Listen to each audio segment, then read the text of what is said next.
First of all, I would like to show what my previous work with mothers who had lost a child, using interviews, life histories, and participant observation in support groups has been up to now.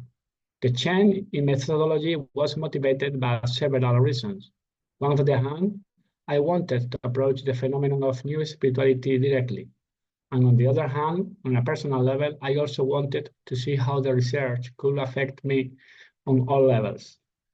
In my first research, I already began to see the importance of experience. And also the histories and description of the people we work with are fundamental. I should be able to understand them to share a minimum framework of meaning and experience. So I decided to opt for a field in which my personal and academic interests could be intertwined. I begin with a brief explanation of my research. At the beginning of 2008, I started my PhD, trying to put into practice the methodological proposal of Holbrand and Pedersen, who have become one of the leading exponents of the ontological term within anthropology. They emphasize reversing the vector of theory, nourishing in front of the field itself, something similar to grounded theory, but very different, and I would say radical in terms of its proposal to take the other seriously with all the consequences. Thus, I tried to carry out an autoethnography process complemented by the experience of the other participants and construct a narrative that tried to free itself from academic constraints which tend to contain our texts and our ideas.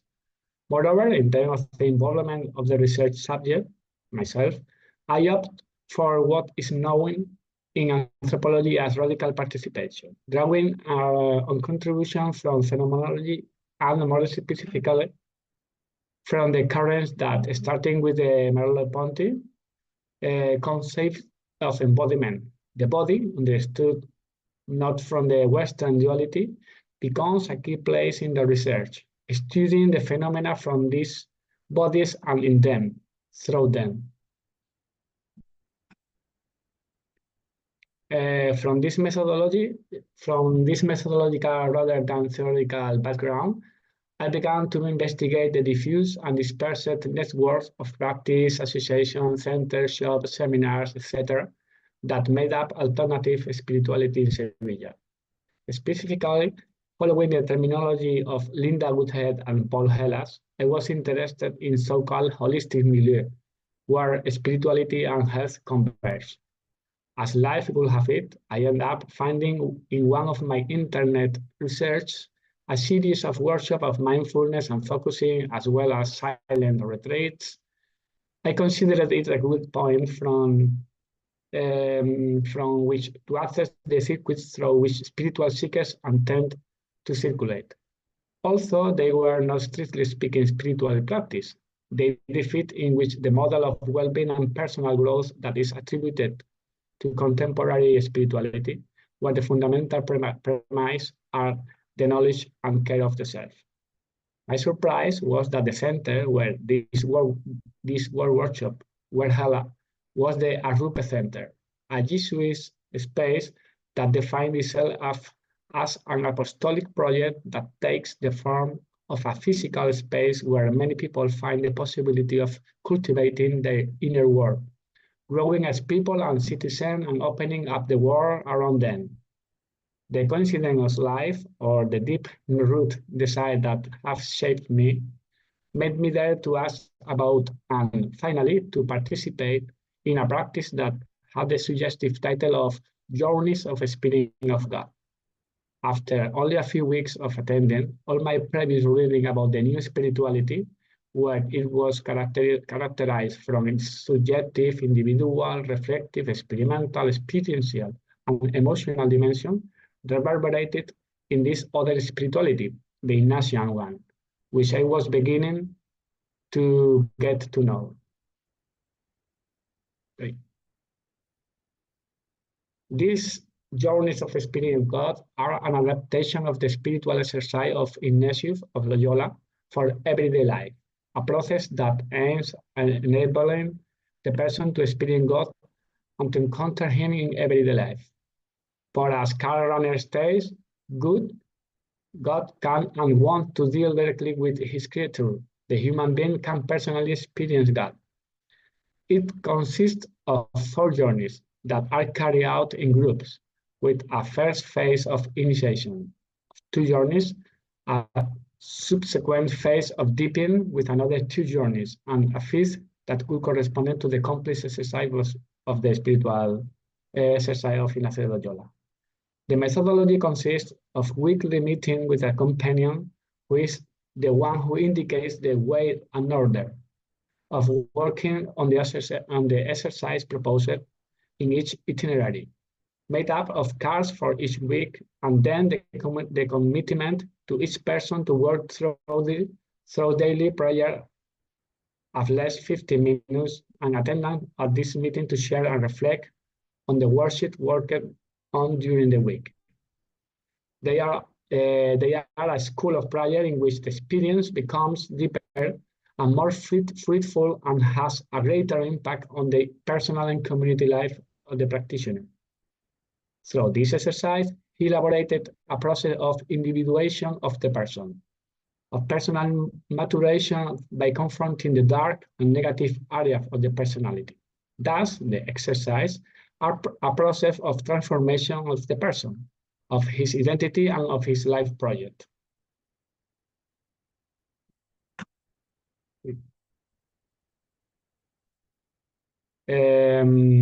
Thus, understanding the journeys of the experience of God as a mystagogic of the experience of God, it is conceived that the goal of the Ignatian exercise is to link the internal, affective, and psychological dynamics with the proposal for change in Christianity.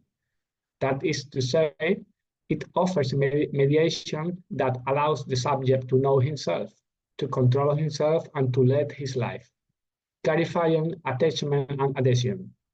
Instead of focusing directly on the knowledge of God, it reflects on the cognizing person and his or her way of living and feeling.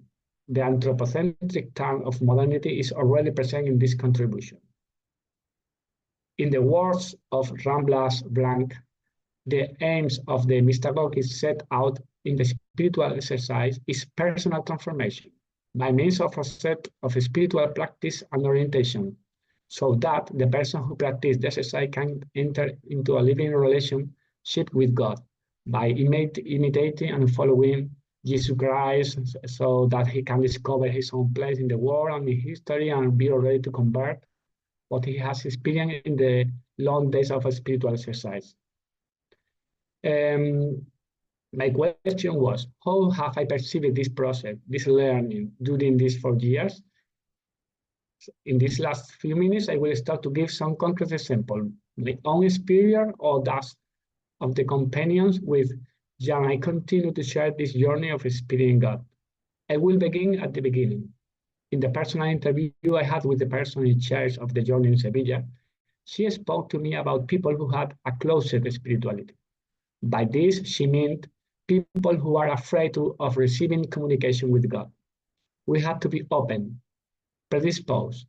So in the first week, which considered with the first 5 worships, we deal with a den that had as subject, praying with the 5 senses. Each week was dedicated exclusively to one sense, praying with sight, hearing, taste, etc. We learned to use our perception in a broader way, focusing on the encounter with God. It was about being aware of each sense, to be more aware of our perception in general, to be attentive in full attention. The worship asked us to observe how we use our eyes, our gaze, what we were looking at, to go beyond the mere physical act and try to see affection, the feelings, etc. Textually, it said, this training will help you in the field of faith, where attentive looking will play an essential role.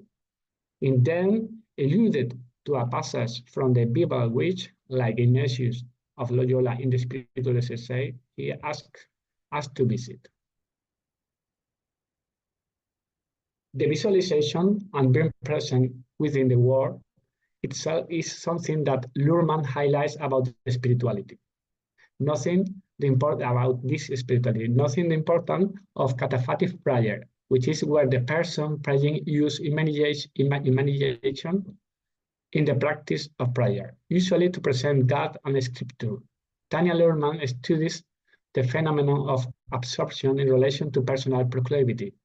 Her studies are very interesting, but what I will highlight here is how she points out that even people with low proclivity, through learning and training, whether through prayer, meditation, fasting, or otherwise. I, who had always considered myself a closest person in every way, through the practice of daily prayer and learning in the journeys, have come to have moments when I have felt clearly, but at the same time somewhat difficult to express, the presence of something that in the context of my research would be called God. Of course, these moments have been exceptional and very punctual. For this, I have had to make many worksheets, where most of the time I felt that I was wandering aimlessly. I was consoled to see how some of my companions were able to see, to feel, and to talk to God with less difficulty. But as our guide says, God communicates to each person in a different and unique way. One thing I learned then was the importance of ritual in prayer meditation. The environment was the first thing to be chosen with care, a quiet place where there were no distractions and which it is recommended that we furnish with candles and music if it's necessary. We are thus building a sacred space in which we will go to meet God. Posture is another important element. We were should be comfortable, but also show respect. Finally, and as an aid to meditation, the rhythm. As in other practice, it's set to focus attention, but in addition, as a prayer, we will be facing the third type of prayer that Ignatius of Loyola would describe. It is a matter of rhythmic prayer to the rhythm of breathing, so that a single word is said between one breath and the next.